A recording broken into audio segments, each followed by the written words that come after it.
Madame, Monsieur, bonsoir et merci de votre fidélité à notre chaîne. À présent, les titres de l'actualité. Au Palais Royal à Casablanca, Sa Majesté le Roi Mohammed VI, accompagné de son Altesse Royale, le Prince héritier Moulay El Hassan, a présidé la cérémonie de présentation et de lancement du projet de réalisation à Nouassar d'une usine de production des trains d'atterrissage du groupe Safran. Le projet conforte le Maroc en tant que destination de choix et véritable acteur industriel intégré au cœur de l'économie mondiale. Sur haute instruction royale, le gouvernement déploie un vaste programme d'aide aux familles et populations sinistrées suite aux intempéries exceptionnelles qui ont balayé le royaume au cours des 2 derniers mois. Un budget prévisionnel de 3 milliards dirhams a été mobilisé pour soutenir les régions du Gherb et du Loukos touchées par les inondations. Et puis en fin de journal, nous irons à Ain Bittel. Longtemps asséché, le lac vit aujourd'hui une véritable renaissance après les dernières précipitations. Le site dévoile ainsi sa vraie nature et continue de séduire les visiteurs venus des 4 coins du pays.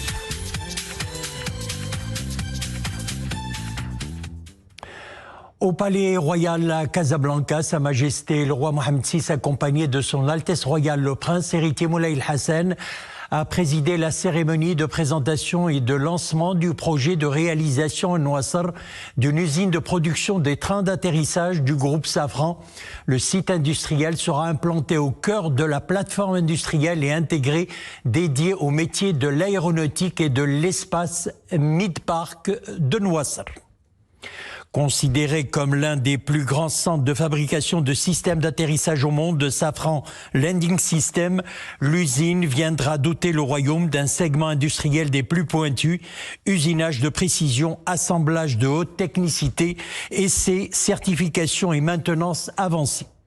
Dédiée à l'Airbus A320, cette usine témoigne de l'attachement que Sa Majesté le Roi accorde au développement industriel du Maroc et met en lumière la dynamique industrielle sans précédent impulsée par le souverain pour faire du royaume une plateforme industrielle compétitive à l'échelle mondiale. Au début de cette cérémonie, il a été procédé à la projection d'un film institutionnel qui met en avant donc la trajectoire d'excellence opérée par le Maroc sous l'impulsion de Sa Majesté le Roi, axée sur la modernisation et l'innovation industrielle. À cette occasion, le ministre de l'Industrie et du Commerce, Riyad Mzour, a prononcé une allocution devant le souverain dans laquelle il a affirmé qu'en 2 décennies, le Maroc, guidé par la vision éclairée de Sa Majesté le Roi, s'est hissé au rang de plateforme aéronautique de référence mondiale. Dans cette épopée aéronautique marocaine, le groupe Safran, partenaire du royaume depuis plus d'un quart de siècle, occupe une place singulière dans la mesure où il a accompagné la montée en gamme de l'industrie aéronautique marocaine et de ses compétences, a assuré Riyad Mzour. Et d'ajouter la fabrication au Maroc des systèmes de trains d'atterrissage est une preuve de la maîtrise par le royaume de technologies complexes et un nouveau pas vers la consolidation de l'intégration industrielle du pays dans les chaînes de valeur mondiale de l'aéronautique. Ce projet offre aussi des perspectives pour faire briller les jeunes talents marocains, a souligné le ministre, faisant observer que 25 000 talents reconnus à l'échelle mondiale font déjà vibrer les chaînes de production de l'aéronautique nationale. Pour sa part, le président du conseil d'administration du groupe Safran, Ross McInnes, a rappelé le lancement en octobre dernier, sous la présidence de Sa Majesté le Roi, du complexe industriel de moteurs d'avion de Safran, se disant ravi de poursuivre avec le Maroc cette épopée technologique et d'embarquer le royaume dans une nouvelle aventure, celle de la production de systèmes particulièrement critiques à bord des avions, les trains d'atterrissage. Par la suite, Sa Majesté le Roi présidait la cérémonie de signature du protocole d'accord relatif à l'installation de l'usine de production des trains d'atterrissage du groupe Safran à Nouassar. Il a été signé donc par Riyad Mzour, ministre de l'Industrie et du Commerce, Karim Ziden, ministre délégué chargé de l'investissement, de la gouvernance et de l'évaluation des politiques publiques, et Ross McInnes, président du conseil d'administration du groupe Safran. Cet accueil témoigne de l'attachement de Votre Majesté au développement industriel du Royaume et met en lumière cette dynamique industrielle sans précédent impulsée par Votre Majesté pour faire du Royaume une plateforme industrielle compétitive à l'échelle mondiale. Il nous incombe de mériter cette confiance et nous nous engageons à œuvrer avec détermination pour faire de ces projets des modèles, un de plus, de réussite partagée. Merci, Majesté.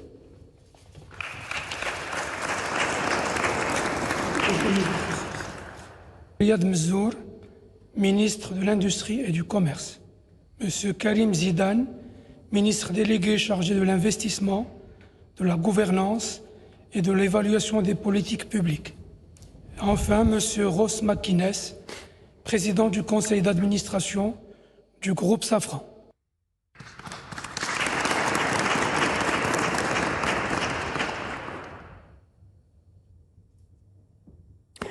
Et toujours au Palais Royal à Casablanca, Sa Majesté le roi Mohammed VI a reçu donc le président du conseil d'administration du groupe Safran, Ross McInnes.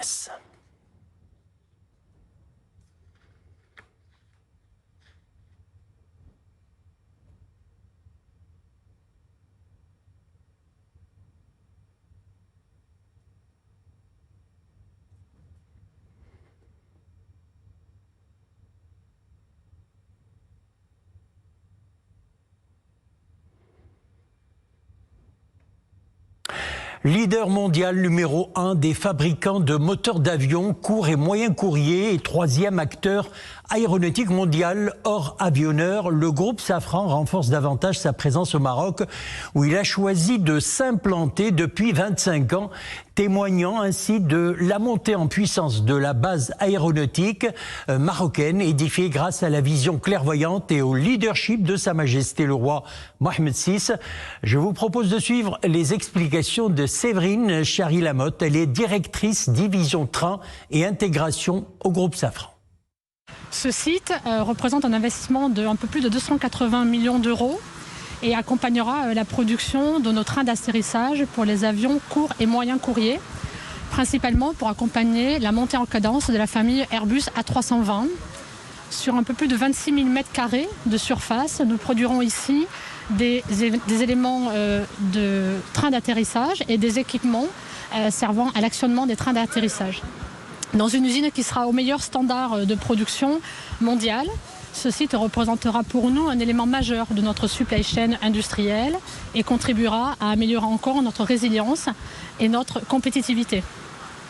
L'objectif est de pouvoir produire nos premières pièces dès 2029 et à terme nous devrions employer environ 500 personnes dans cette usine, du personnel qualifié que nous accompagnerons avec des acteurs locaux pour un plan de formation spécifique afin de répondre à nos besoins très spécifiques sur l'outillage de ces pièces critiques.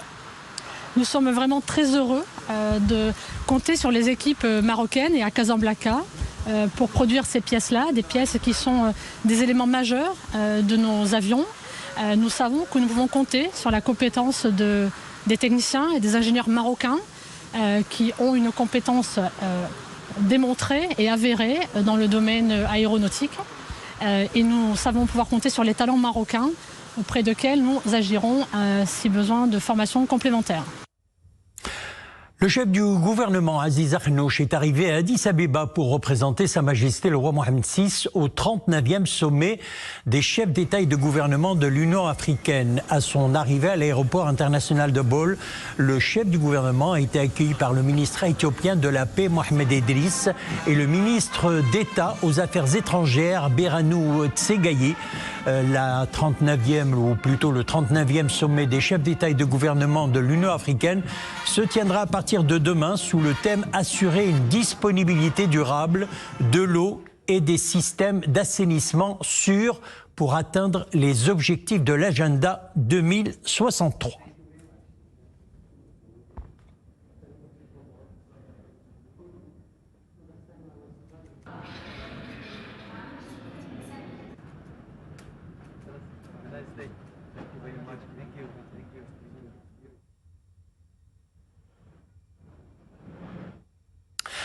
À la suite des intempéries d'intensité exceptionnelle qu'a connu le Royaume au cours des 2 derniers mois, et plus particulièrement dans la plaine du Gherb et du Loukos, et sur haute instruction royale, le gouvernement déploie un vaste programme d'aide et de soutien en faveur des familles et populations sinistrées.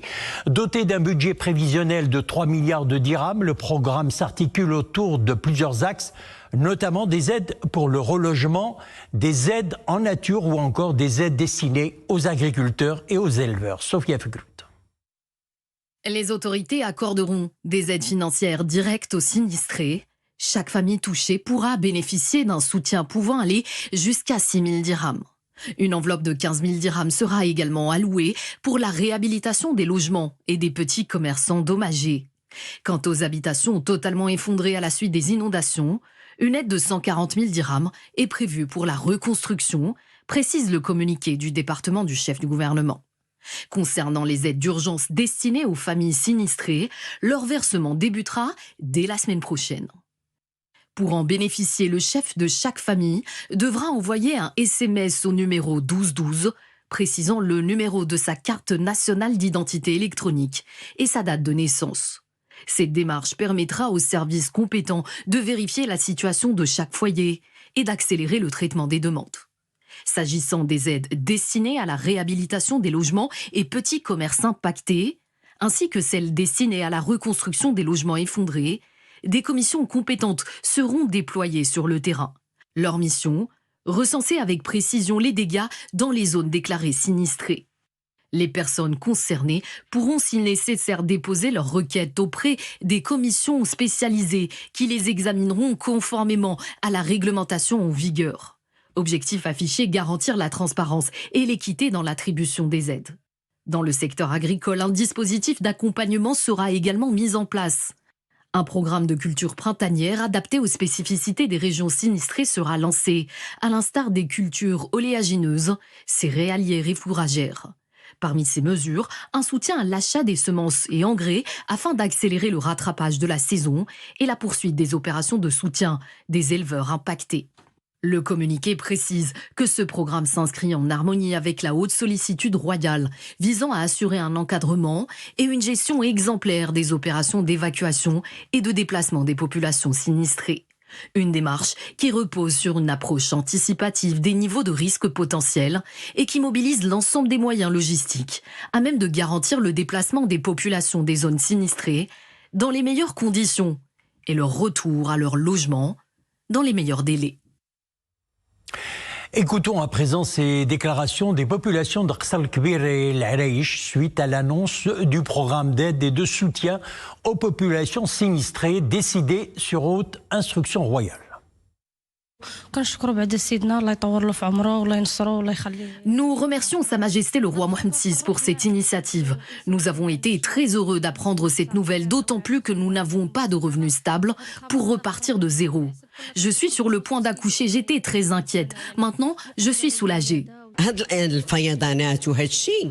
Ces inondations et ces intempéries vont partir, mais l'on se souviendra toujours de l'initiative de Sa Majesté le Roi et du soutien des autorités.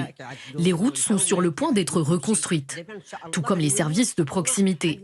Nous allons bientôt rentrer chez nous grâce à Sa Majesté le Roi. Ces aides arrivent au bon moment. Les sinistrés en ont grandement besoin. Nous remercions Sa Majesté le Roi qui a initié ce programme d'aide en faveur des populations touchées par les inondations.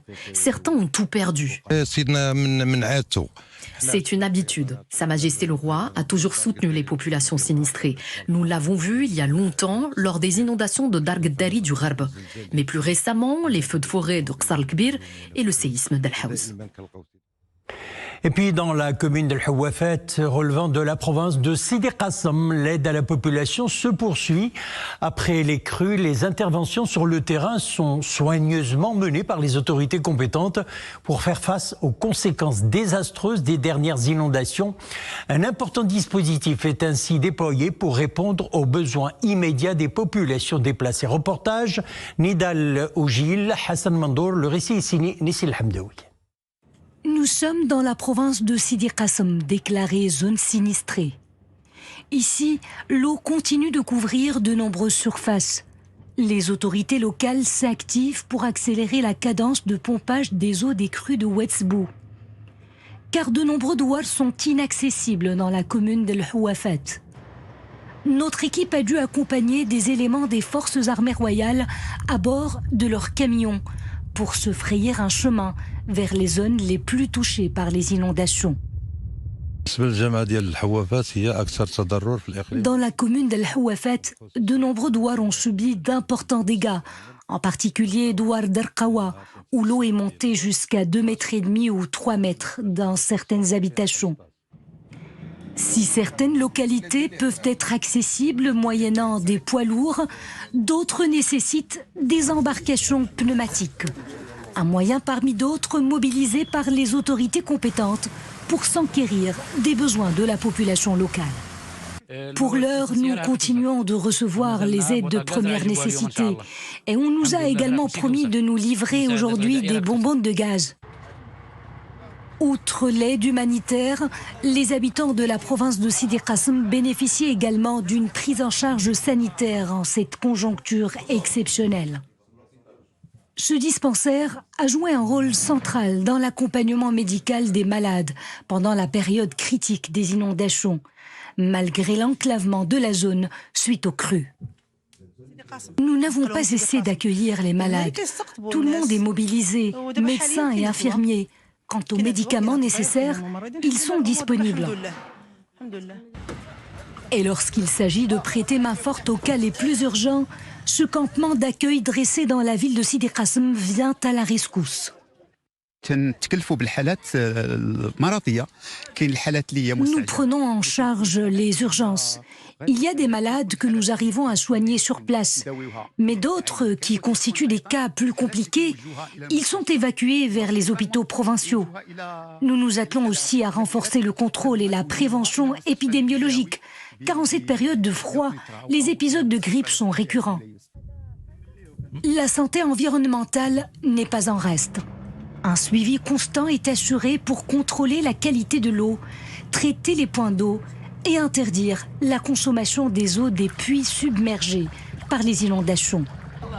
Des opérations de lutte contre les insectes et les rongeurs sont également menées, ainsi que des actions de sensibilisation sanitaire. Le but étant de préserver des conditions d'hygiène adéquates en cette période de catastrophe. La météo s'annonce d'ailleurs de nouveau agitée. Plusieurs provinces du royaume connaissent fortes pluies avec orage depuis ce matin et ce jusqu'à demain 6 heures. C'est ce qu'annonce la Direction générale de la météorologie dans un bulletin d'alerte de niveau de vigilance orange. 40 à 65 mm de pluie sont prévus dans tout le nord du pays. 30 à 40 mm sont attendus dans les provinces du Rhelb ainsi que le centre du pays. Il neige également 20 à 40 cm à partir de 1400 mètres. Le vent souffle également très fort depuis midi aujourd'hui.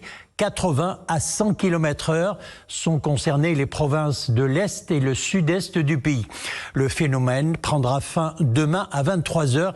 Et puis des rafales de vent soufflent également sur le nord, la façade atlantique et le sud jusqu'à Guilmim. La 6e conférence mondiale sur l'élimination du travail des enfants se poursuit à Marrakech. En marge de cet événement, des enfants parlementaires du Maroc et d'ailleurs ont participé à un atelier artistique initié par l'Observatoire national des droits de l'enfant sous le thème « Bande dessinée, dessine ton avenir ». L'atelier avait pour objectif de stimuler la créativité des enfants parlementaires, de les encourager à exprimer leurs idées à travers la bande dessinée et de renforcer leur engagement dans la lutte contre le travail des enfants. Les propos de Rizlan Benjeloun, vice-présidente de l'OND. En novembre dernier, on a créé le réseau africain du Parlement et des droits de l'enfant. Aujourd'hui, c'est la première activité du réseau. On a invité des enfants de 21 pays africains, en plus de nos enfants parlementaires marocains de toutes les régions du royaume. Ils ont participé effectivement avec des projets réalistes et réalisables qu'ils ont présentés devant des jurys. avec un bootcamp et aujourd'hui avec un atelier de création magnifique où ils vont dessiner eux-mêmes une bande dessinée qui va retracer une histoire pour aider à sensibiliser contre le travail des enfants. La BD qui sera créée aujourd'hui, il y a 3 groupes. La BD gagnante sera éditée au Salon du Livre Le Ciel en avril prochain, en 2026. Donc rendez-vous au stand de l'ONDE au Salon du Livre. Changeons de cadre pour se laisser porter dans les bras de Dame Nature. À Ifrane, les paysages sont verdoyants et les sources d'eau revigorées. Longtemps asséché, le lac de Ain Vitel vit une véritable renaissance. Une station où il fait bon se ressourcer. Reportage Ahmed Fadili et Maria Oued. À Ain Vitel, les récentes précipitations et le froid glacial ont sculpté les paysages, redessinant les reliefs et animant les cascades d'une nouvelle vitalité. Ici, dans ce décor enchanteur, les visiteurs de passage découvrent un panorama exceptionnel, presque irréel. Frappés par tant de beauté, certains ne peuvent retenir leur émotion. Je suis venue de Rachidia pour passer quelques jours à Ain Vitel au contact de la nature. Ici, les précipitations ont littéralement transformé le paysage. L'eau a rejailli de la source et les paysages sont verdoyants, cela fait chaud au cœur. J'avais à cœur depuis longtemps de visiter les alentours d'Ifrane et je dois avouer que je n'ai jamais rien vu de plus beau au cours de ma vie. La neige a recouvert les cimes et le froid a gelé les cascades et tout cela contribue à faire de cet endroit un lieu exceptionnel. Ici, chaque recoin révèle des espaces merveilleux où l'eau scintille sous la lumière et où les sentiers et les arbres se parent de nuances inattendues, invitant les visiteurs à la contemplation et à la gratitude.